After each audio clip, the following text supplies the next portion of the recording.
গ্রাম আমাকে বারবার টানে, আর আমিও ভূতে পাওয়া মানুষের মতো যখন তখন গ্রামমুখী হই।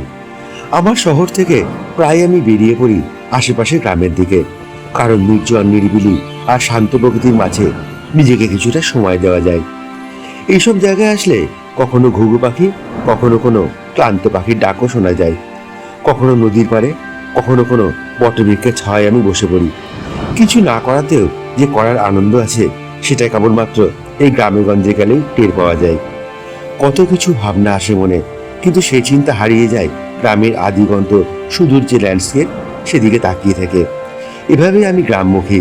আজ আবার চলেছি মুর্শিদাবাদ জেলার গঙ্গা নদী ও অশ্বক্ষুরাকৃতি হ্রদ দ্বারা বেষ্টিত এক গ্রামে, যার নাম হটনগর। গ্রামের ভৌগোলিক অবস্থানটাই আমার মন কেড়ে নেয়। সে জয় হোক দুর্গম পথ, কিন্তু সেই গ্রামকে মানুষ চেনে না। সেই গ্রামকেই চিনবে আজ থেকে আমার ভিডিওর মাধ্যমে। চলুন তাহলে দেখে আসি, ঘুরে আসি আজ সেই গ্রাম থেকে। বহরমপুর কোট রেলওয়ে স্টেশন, আর এখন দুপুর 12টা। আমার ট্রেন হলো 12টা 5। একদম দুপুরে লাঞ্চ সেরেই স্টেশনে চলে এসেছি। স্টেশনে যাত্রী সংখ্যা তো খুবই কম, কি জানি কোথায় গেল মানুষগুলো এত। চলুন, আমার ট্রেন চলে এসেছে। আমি যাব ভাবতা স্টেশন, জাস্ট একটা স্টেশন পরেই। 15 মিনিট মতো সময় লাগবে।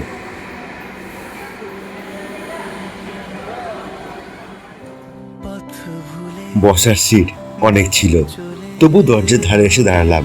কারণটা হলো মোবাইলে কোনো নেটওয়ার্ক কাজ করছে না, আর নেটওয়ার্ক কাজ না করলে রুট লোকেশনটা পাওয়া খুব মুশকিল হয়ে যাবে। প্রথমবার যাচ্ছি, তারপর আবার এরকম একটা গ্রামে যেখানকার দিক নির্দেশ জানা নাই ঠিক মতো। যাক, ভাবতা স্টেশন চলে এসছে আমার। নেমে বেরিয়ে একটা দিক নির্দেশ ঠিকই পেয়ে যাব। চলুন যাওয়া যাক।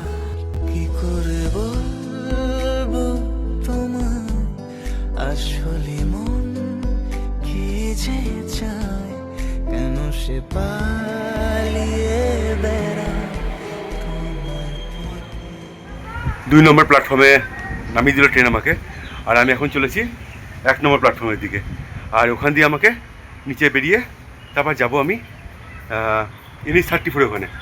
তারপর ওখান থেকে পার হয়ে তারপর চলুন আপনাদের নিয়ে যাই সেই গ্রামে। ভাবতা স্টেশনের 1 নম্বর প্ল্যাটফর্মের পাশ দিয়ে এই রাস্তা দিয়ে আমি এখন বেরিয়ে যাব। এই রাস্তা দিয়ে সোজা একটু গেলে রেলগেট, আর রেলগেট থেকে বাঁদিকে হচ্ছে NH 34। তারপর 34 ক্রস করে ওপারে যেতে হবে। চলুন আগে সেটুকু যাই, তারপর আপনাদের বাকিটা বলছি। আগের বার আমি এই সোজা রাস্তায় গিয়েছিলাম। এই সোজা রাস্তা দিয়ে গেলে হচ্ছে হাজির চর পড়বে, মনে আছে সেই ভিডিওটা কারা দেখেছিলেন? সেই হাজির চর হচ্ছে এই সোজা রাস্তা। আর এখন আমি যাব এই বাঁ দিকের রাস্তা ধরে। বাল্যকাল থেকে বিভিন্ন ধরনের বাংলা সাহিত্যের বই পড়ে আমি বড় হয়েছি, বিশেষ করে গল্প এবং উপন্যাস। যদি শরৎচন্দ্র চট্টোপাধ্যায়কে দিয়ে শুরু করি, তার বর্ণনায় কি তার আগে বা কিছু পরে বিভূতিভূষণ বন্দ্যোপাধ্যায়ের পথের পাঁচালী, সব কিছুতেই যেন গ্রাম বাংলা চিত্রটি স্পষ্ট হয়ে উঠেছে আমাদের সাহিত্যে। সেখান থেকেই গ্রাম বাংলার প্রতি আমার আকর্ষণ আরও বেড়ে গেছে। সেসব বই পড়ে, সেসব বইয়ের ভেতরে গ্রাম সম্বন্ধে যে বিবরণ লেখা আছে, সেই বিবরণ জেনে যেন দিব্য চোখে দেখতে পাচ্ছি নানান দৃশ্যাবলী। আজকে সেই পথ দিয়ে হেঁটে যাচ্ছি আমি এখন, আর এই দৃশ্য কল্পনার চোখে দেখেছি, এক সময় অনুভব করেছি, তারপর বাস্তবে পরিণত হয়েছে আমার গ্রামে, বা আমি যেসব গ্রামে যাই সেসব গ্রামের পথে। তো হটনগর যাওয়ার আগে আমাকে এই রাস্তা দিয়েই যেতে হবে। এখন হচ্ছে সুজাপুর। রাস্তাটা দেখুন, বেশ অ্যামেজিং, আর ছাওয়ার তো রয়েছে যেমন হয় গ্রামের রাস্তা, কিন্তু এটা কংক্রিট রাস্তা, এটা কোনো মাটির রাস্তা নয়। আর এই রাস্তা দিয়ে মোটামুটি আমাকে এখন 3 কিলোমিটার যেতে হবে। আর যদি আপনারা নিজেরা যদি ফ্যামিলি নিয়ে যেতে চান এখানে, তবে কিন্তু রাস্তা দিয়ে টোটো সার্ভিস আছে, আর ভাড়া পড়বে এখান থেকে 15 টাকা করে। এখন তো আমি এই দুপুরবেলা টোটো পেলাম না কিছু, আর আমার তো হাঁটা অভ্যাস আছে, আর কারণ এই প্রকৃতির ভিডিও করতে করতে আমাকে যেতে হয়, সেই জন্য আমার হেঁটে যাওয়াটাই ভালো। তবে যদি সামনে কোনো অটো বা টোটো যদি পেয়ে যাই আমি, তাহলে আমি সেটা নিয়ে নেব। চলুন যাওয়া যাক। আর সামনের প্রকৃতি তো আপনারা দেখতেই পাচ্ছেন কেমন, খুব বেশ ভালো এখানকার। এখন হাওয়া দিচ্ছে, বেশ ভালো লাগছে এখানে। চলুন যাওয়া যাক সামনে। অবশেষে একটা টোটো পেয়ে গেলাম। কোনো টোটো হটনগর যায় না, তাই টোটো করে যেতে হবে আমাকে প্রথমে সুজাপুর। তারপর বাকি গন্তব্য পায়ে হেঁটে যেতে হয় ওখান থেকে। গতবার হাজির চর গিয়েছিলাম ডিঙি চড়ে, কিন্তু সেই চর থেকে নৌকা করে আবার হটনগর যাওয়ার কোনো ব্যবস্থা ছিল না। তাই অনেক ঘুরপথে আবার এই রাস্তা দিয়ে চলেছি আমি কখনো ডুয়ার্স বেড়াতে যাইনি। বলে নাকি ডুয়ার্সের প্রাকৃতিক সৌন্দর্য খুবই সুন্দর, কিন্তু আমার কাছে এই মুহূর্তে আমি যেই পথ ধরে চলেছি সেই পথের সৌন্দর্য কোনো অংশে কম নয়। যেদিকে তাকাই শুধু সবুজের মাহাচ্ছানি, আর এই যেন চোখের আরাম। গরমেও প্রকৃতির ঠান্ডা বাতাস বয়ে চলেছে। আশেপাশে কোনো বাড়ি ঘর মানুষজন কিচ্ছু নেই, শুধু মাঠ ঘাট আর চাষের জমি। আর রাস্তার দুপাশে নিজে থেকে বেড়ে ওঠা নাম না জানা বড় বড় গাছ, যা এই রাস্তাকে ছায়াময় করে রেখেছে। গ্রামে আসলে এই সুন্দর অনুভূতিটুকুনি এগুলোকেই ফেরার সময় স্মৃতি হিসেবে নিয়ে যায়। চলুন নামতে হবে এবার। সুজাপুর পূজার দিঘির সামনে চলে এসেছি, এখানেই নেমে যাব, তারপর পায়ে হেঁটে।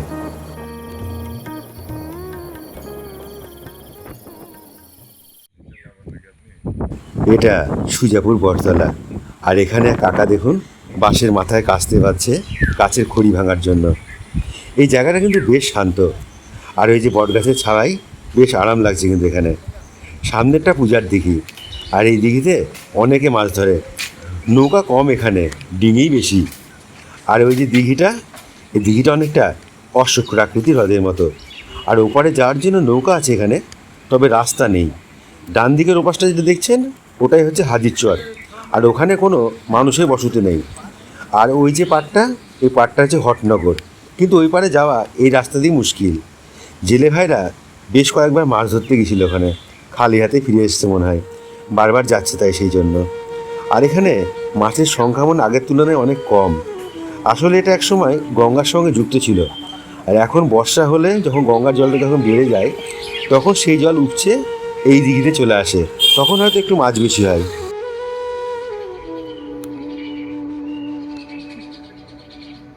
সত্যি সারাদিন এই রোদে জলে গরমের মধ্যে কতটা পরিশ্রম করতে হয় এনাদেরকে, তাই না? বেঁচে থাকার লড়াই, টিকে থাকার লড়াই।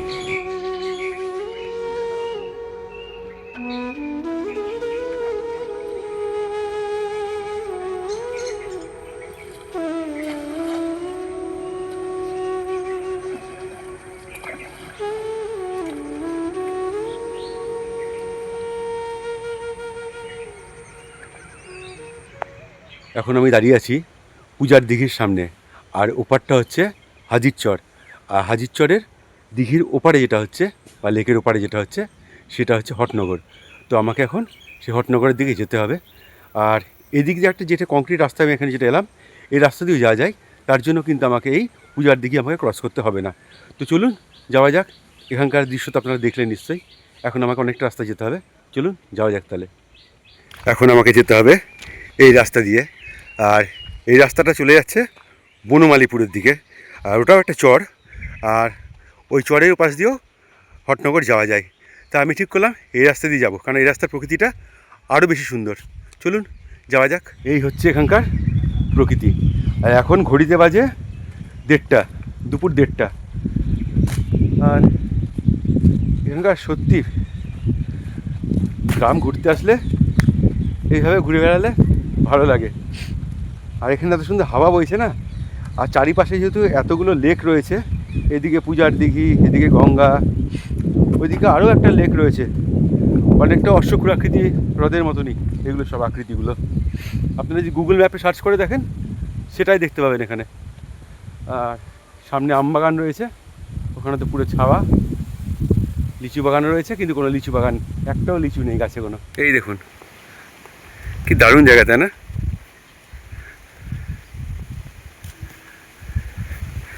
গাছে আম থাকলেও থাকতে পারে, কিন্তু লিচু নেই একটাও। হ্যাঁ বাবা, আম গাছগুলো দেখুন কত বয়স্ক এখানকার, মানে অনেক পুরনো আম গাছ এগুলো। লিচু গাছগুলো তাই।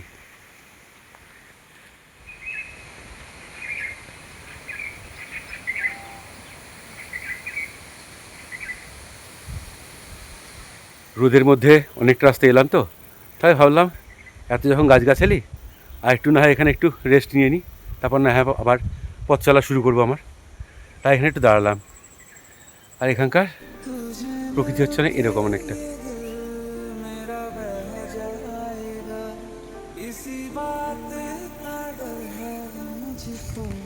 এখানকার গ্রামের দুজন মহিলা, বয়স্ক মহিলাই, তারা অনেকে এখানে ছাগল চড়াতে এসছে। আর এই দেখুন গাছের যে শুকনো খড়িগুলো আছে, সেই খড়িগুলো নিয়ে তারা বাড়ির দিকে ফিরে যাচ্ছে এখন। আমিও যাই, তারপর দেখি কোথায় এখানে ওই রাস্তাটা কি ওঠে। এই পাশে আম বাগান, লিচু বাগান, আর ওই পাশে রয়েছে বাঁশ বাগান। এই রাস্তা দিয়ে শর্টকাট, তাই এই রাস্তা দিয়ে যাচ্ছি আমি। আর দুপাশে তো পাশে চারিদিকে সব পাট লাগিয়েছে দেখুন এখানে। এখন পাটের সিজন তো এখন, সেই কারণে।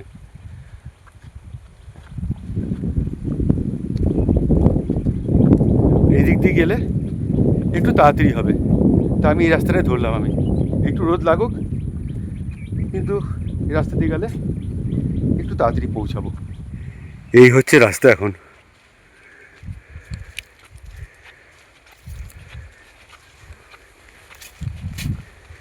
আমি কি দিক ভুলে গেলাম নাকি ম্যাপ ভুল বলছে, সেটাই বুঝে উঠতে পারছি না। চলুন যাই তো, এদিক দিয়ে রাস্তা তো আছে। রাস্তার পরিবেশটা ভালো, সুন্দর। এতক্ষণ তো বাগান দিয়ে আসছিলাম, কিন্তু এখন পরিবেশটা হয়ে গেলে এরকম। এই রাস্তা দিয়ে এখন আমাকে যেতে হবে। চলুন যাই, আর পায়ের দিকে একটু সাবধানে, একটু দেখে যেতে হবে। মানুষজন তো কেউ নাই এখানে, কাউকে তো দেখছি না। চলুন যাই তো দেখি। তা এই হচ্ছে এখনকার পরিস্থিতি। এই রাস্তা দিয়েই এখন আমি যাব। এমনি মানুষজন তো কোথাও কিছু দেখছি না। আর পাটা একটু সাবধানে ফেলে চলতে হবে আমাকে, একটু দেখে যেতে হবে। কেন গরমকাল তো এখন, কোত্থেকে সাপ খুব বেরিয়ে চলে আসবে সেটাই ভয় লাগে। বাকি অন্য কিছু চিন্তা নাই এখানে কোনো।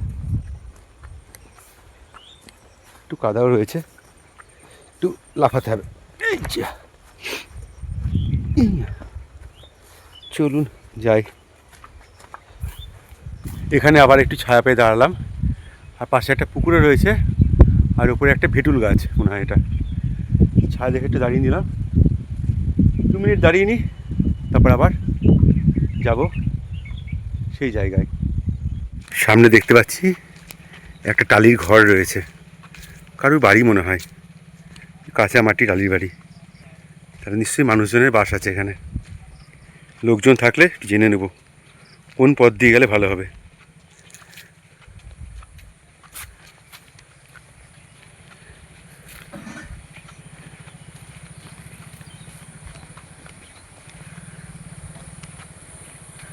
চলে এলাম একদম গঙ্গা নদীর ধারে। এবার এখান থেকে আপনাদের পরিবেশটা একটু দেখাই। অপূর্ব লাগছে, মাইন্ড ব্লোয়িং। এসে দাঁড়ালাম এখন একদম গঙ্গা নদীর পাড়ে। এপারে এই দিকটা হচ্ছে বনমালীপুর, ওপারের ওটা হচ্ছে একটা চর। ওখানে কোনো বাড়িঘরের বসতি নাই, ওখানে কোনো মানুষজন থাকে না ওখানে। শুধু ওখানে চর পড়ে রয়েছে একটা, সেই চরেই চাষাবাদ হয়েছে, পাট গাছ লাগিয়েছে সবাই। আর যেটার জন্য আসা আমার এখানে, সেটা হচ্ছে ওই সোজা, ওটা হচ্ছে হটনগর। ওইদিকে যাব আমি গঙ্গার ধার ধরে। চলুন যাই।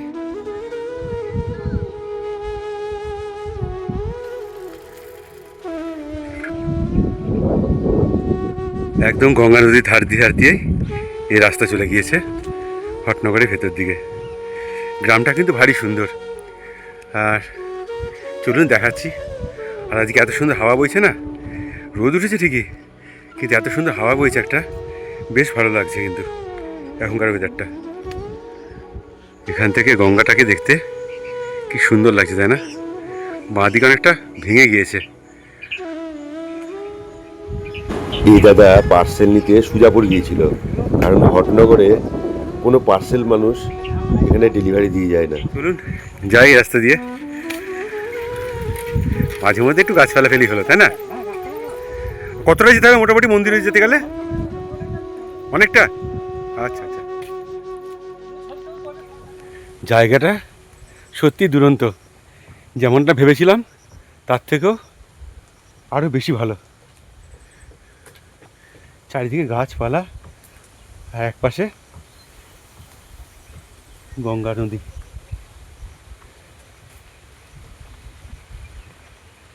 এই ঘাটে তো নৌকা থাকে না, ফেরিঘাট আছে নিশ্চয়ই একটা, ওই পাশে হবে। একদম গাছপালায় ছায়ায় ভরা এই গ্রাম।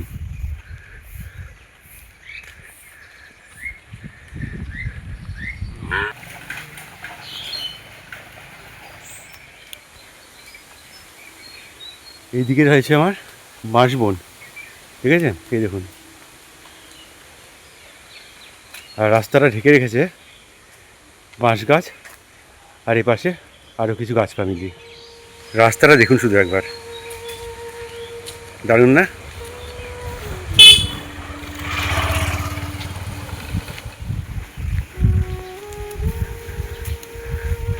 এরকমই রাস্তা, আর এই রাস্তা ছাড়া যাবে না। এই রাস্তা যে হয়ে গেছে, আমাকে সেই পথেই হয়ে যেতে হবে। এই জায়গাটা রাস্তার পাশেই পড়লো, এখানে একটা রাস্তা, আর এই রাস্তাটাকে দেখানোর জন্যই, আর এখানকার সিনটা দেখানোর জন্য আমি রাস্তায় ঢুকলাম আমি শুধু। না, এটা কারোর বাড়ি এখানে। বাহ, দারুণ।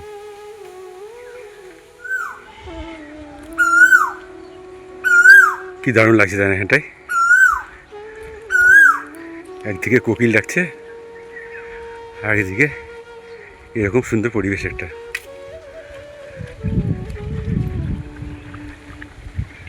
একজন বয়স্ক মানুষকে জিজ্ঞাসা করেছিলাম তো, তিনি হয়তো ভুল আমাকে অ্যান্সার দিয়েছিল।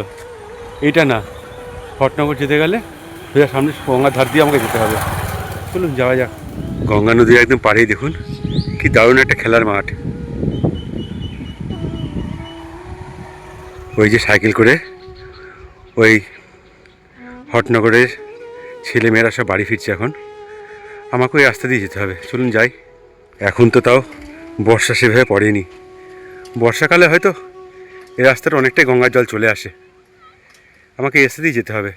গঙ্গার ধারে এখন একটু দাঁড়িয়ে পড়লাম, আর এই যে আমার পিছনে দেখছেন, এটা গঙ্গা, আর সামনে সোজা রাস্তা দিয়ে আমি এখন যাবো। ওখানে হটনগর কালী মন্দির আছে, সেটা আপনাদের দেখাবো।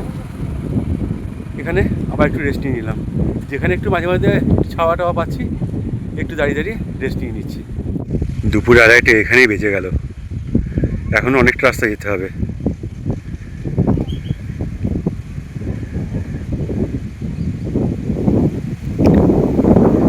গঙ্গা অনেকটা ভাঙন ধরিয়েছে এখানে। ওই যে বনমালীপুর, এই চট্ট এক সময় বনমালীপুর ছিল, ভাঙনে পুরো আলাদা হয়ে গিয়ে পুরো গ্রামটাই দুয়াতখানা হয়ে গেছে। ওই যে দূরে দেখা যায়, জানি না দেখতে পাচ্ছেন কিনা ক্যামেরাতে, ওটা হচ্ছে হটনগর। কিছু বাড়িঘর দেখা যাচ্ছে এখান থেকে। চলুন যাই।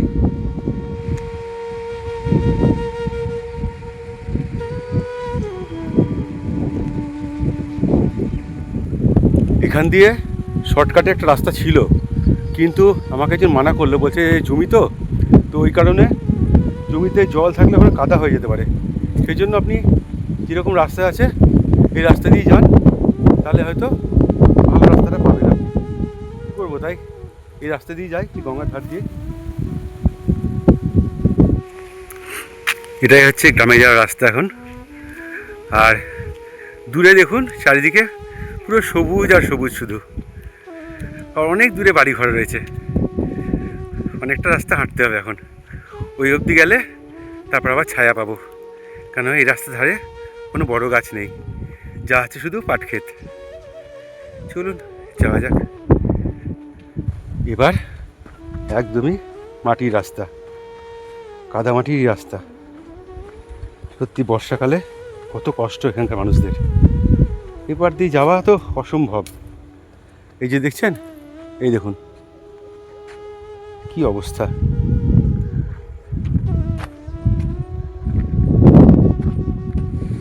ওটা আবার গ্রামের মধ্যে কী জিনিস, ওটা কোনো ওয়াচ টাওয়ার নাকি, ওরকমই দেখতে লাগছে।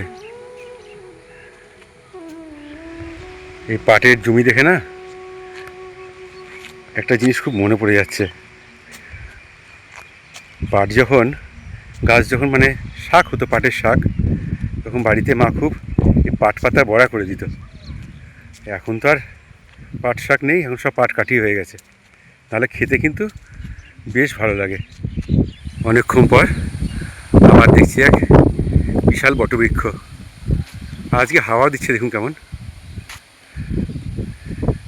চলুন ওখানে যাই, তারপরে কি জিজ্ঞাসা করব যে হটনগর কালী মন্দিরটা কোনটা। বট গাছ তো রয়েছে, কিন্তু নিচে কোনো বেদি করা নেই, নাহলে একটু বসতাম এখানে। কি হাওয়া দিচ্ছে দেখুন, মনে হয় ঝড় উঠেছে।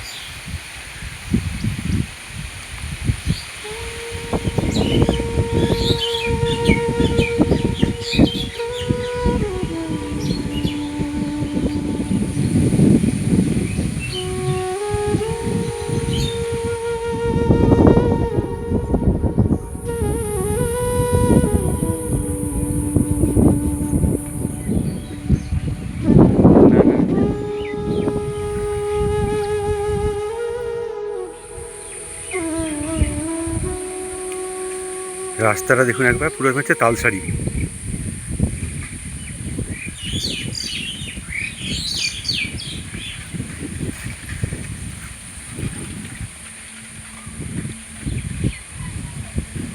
আকাশে কিন্তু এবার মেঘ করছে রীতিমতো। আমাকে যত তাড়াতাড়ি সম্ভব সমস্ত কিছু কভার করে আবার আমাকে ওই লেক পার করে সেই দ্বীপ হয়ে আবার আমাকে ওপারে ফিরতে হবে, নাহলে এই পার দিয়ে ঘুরে গেলে অনেকটা সময় লেগে যাবে। চলুন যাই।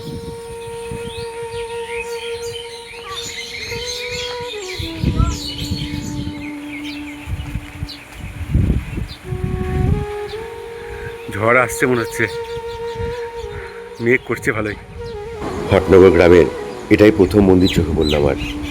এখানে দুর্গা পুজো, কালী পুজো, শিব পুজো সব পুজোই হয়। ও, তাহলে পুজো কোথায় হয়? পুজো তাহলে এই গাছতলায় হয় তাহলে? ও, আর এখানে দুর্গা পুজো হয়? আচ্ছা আচ্ছা।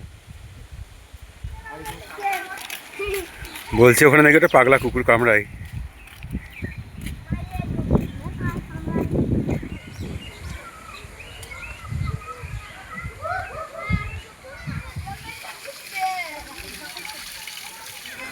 হটনগর শিব মন্দির, এখানে অন্যান্য পুজো হয়। এখানে বাস টাঙানো কেন জানি না, হয়তো কোনো অনুষ্ঠান ছিল হয়তো। হটনগর গ্রাম, এখন আমাকে গ্রামের শেষ মাথায় যেতে হবে, তবে সেখানে আমি আবার সেই চর পাবো, সেই চর পার করে তারপরে আমি আবার ওপারে যাব। চলুন যাই। হটনগর প্রাথমিক বিদ্যালয়, প্রাইমারি স্কুলও রয়েছে এখানে একটা।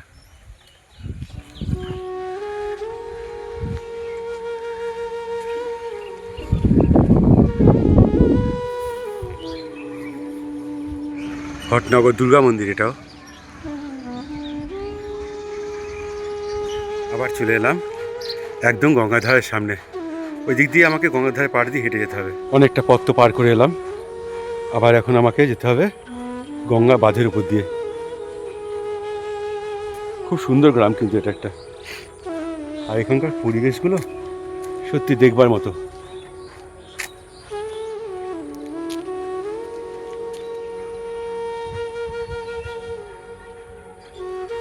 চলে এসেছি প্রায়। এবার এই গঙ্গার ধার দিয়ে আমাকে হেঁটে যেতে হবে। মেঘ ঝড় খুব তাড়াতাড়ি আসছে কিন্তু, তাই আমাকে যতটা সম্ভব একটু জোরে পা হাঁটে যেতে হবে। উফ, জায়গাটা দেখুন শুধু একবার।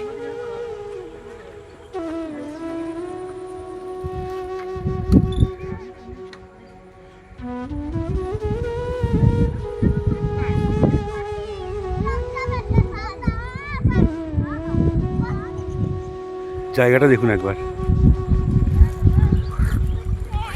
উফ, দুরন্ত দুরন্ত।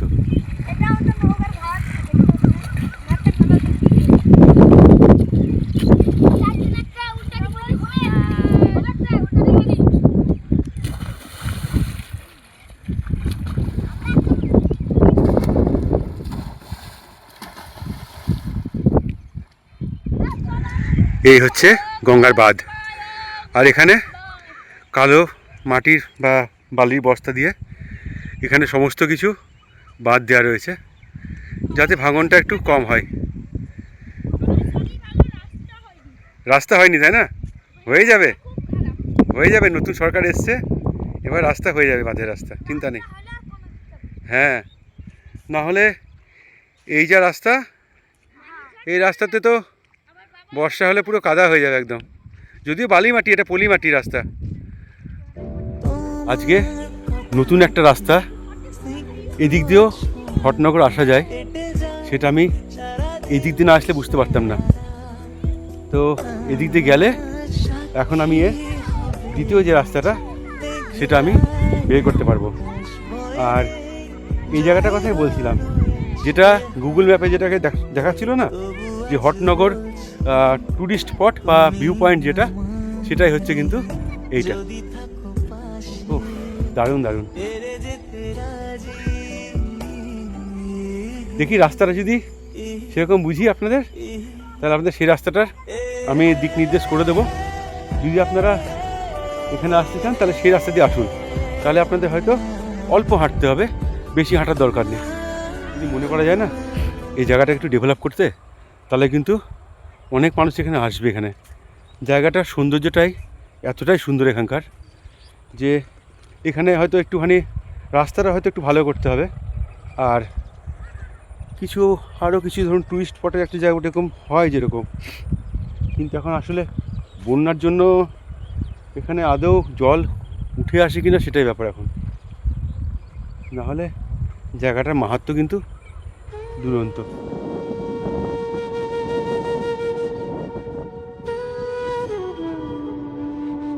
জলের স্রোতটা দেখুন একবার, কি স্রোত আজকে গঙ্গার। মাছ হয়েছে দাদা একটা? ও এখন ফেলছেন? ও, কিছুদিন আগে ওই দিকটায় গিয়েছিলাম, ওই বড়নগরের দিকটায়।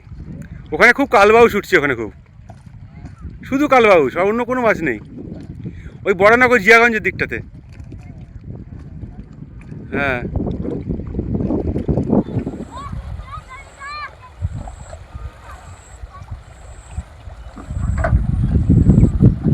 এই সেই হটনগর ট্যুরিস্ট স্পট, যেটা গুগল ম্যাপে আপনাদের শো করে।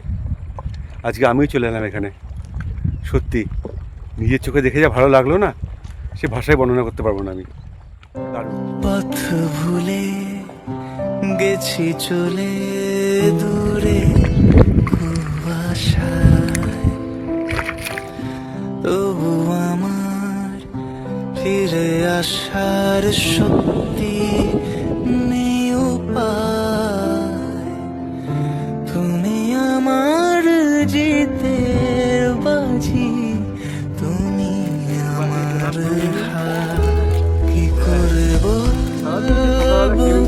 তোমার আসলে মন কি যে চায়, কেন সে পালিয়ে বেড়ায় তোমার থেকে। তুমি জানতে মেঘ তো করেছে আকাশে, কিন্তু ভগবানের কাছে প্রার্থনা করব এখন যেন বৃষ্টি আসিস না। এখন আসলে একদম ভিজে একদম চুবে যাবো একদম, কারণ এখানে মাথা গোজার কোনো ঠাঁই নাই, আর যেতে হবে এখানে অনেকটাই। আর এই এত সুন্দর জায়গা ছেড়ে যেতেও ইচ্ছে করছে না। সকাল সকাল আসতে হয় সব জায়গা গেলে, আসলে নইলে এত বেলায় এসছি তো দেরি হয়ে যায়। এবার সন্ধে লেগে গেলে তো আরও বিপদ না।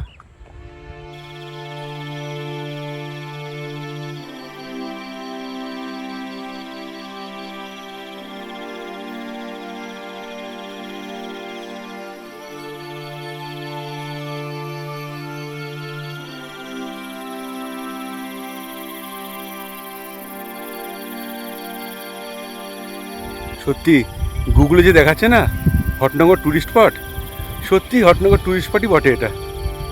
সত্যি এত সুন্দর জায়গা ভাবতে পারিনি আমি। আসবেন, সত্যি বলছি আসবেন, ভালো লাগবে। একটু কষ্ট হলেও চলে আসবেন। আমি তো আবার আসবো কখনো সময় সুযোগ পেলে। তবে গরমটা কাটুক একটু, শীতকালে তো অবশ্যই আসবো, কারণ এখানে নদীর পাশে কাশবন রয়েছে প্রচুর, সেই সময় কাশফুলে ফুটবে, দেখতেও আরও সুন্দর লাগবে জায়গাটা। এখন আকাশের যা পরিস্থিতি, তাতে আমার একটাই কথা মনে পড়ছে, ওই নীল নবঘনে আশার গগনে তিল ঠাই আর নাহিরে, ও গো আজ তোরা যাসনে গো তোরা যাসনে ঘরের বাহিরে। আবার সামনে এখানে গঙ্গাটা কতটা ভাঙন ধরেছে দেখুন, এখনই ভাঙন ধরতে শুরু করেছে, তাহলে পরে কি হবে। এই দেখুন এখনই ভাঙন ধরতে শুরু করেছে, দেখেছেন কি অবস্থা।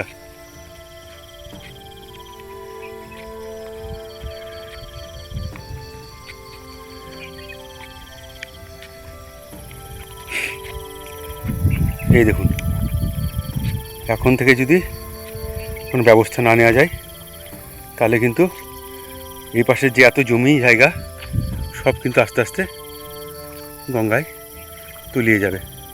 চলুন সামনে যাই। রাস্তা কিন্তু অনেকটা, এখনো মনে হচ্ছে কাছে, যেটা বললো কাছে না, অনেকটা রাস্তা যেতে হবে। আমার এই পাশে দেখতে পাচ্ছেন যেটা, ওটা কিন্তু হচ্ছে আরেকটা চর। এখানে এখানে গঙ্গার মাঝে মাঝে অনেকগুলো চর দেখতে পাবে। ওইটা যেমন বনমালী ছিল, বনমালীর চর, এই চরটার নামটা আমি ঠিক জানি না, গুগলে সবসময় সব কিছু দেখায়ও না, তাই বোঝা মুশকিল হয়ে যায় খুব। বিকাল সন্ধে হয়ে আসছে তখন, এই সময় এই জায়গাতে শিয়াল দেখার সম্ভাবনা অনেক বেশি। দেখি যদি দেখতে পাওয়া যায়।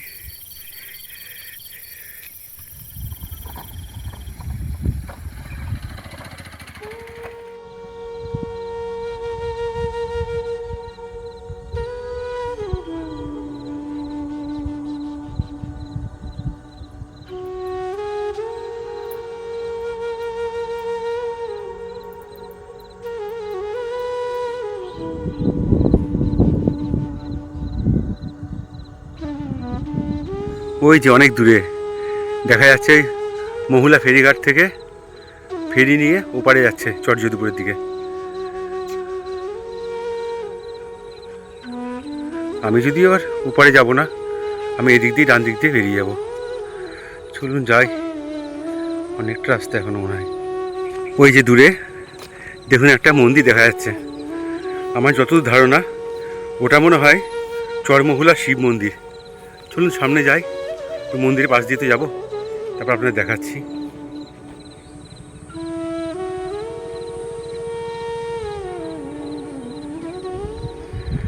তবে ধার ভেঙে যাচ্ছে তো অনেক। হ্যাঁ, বালি বস্তা না দিলে আরো ভেঙে যাবে।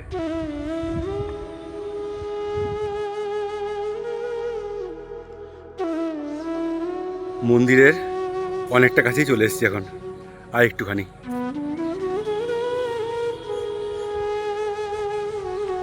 ওখান থেকে হয়তো কোনো টোটো সার্ভিস পেতে পারি। চলুন যাই, গিয়ে দেখি।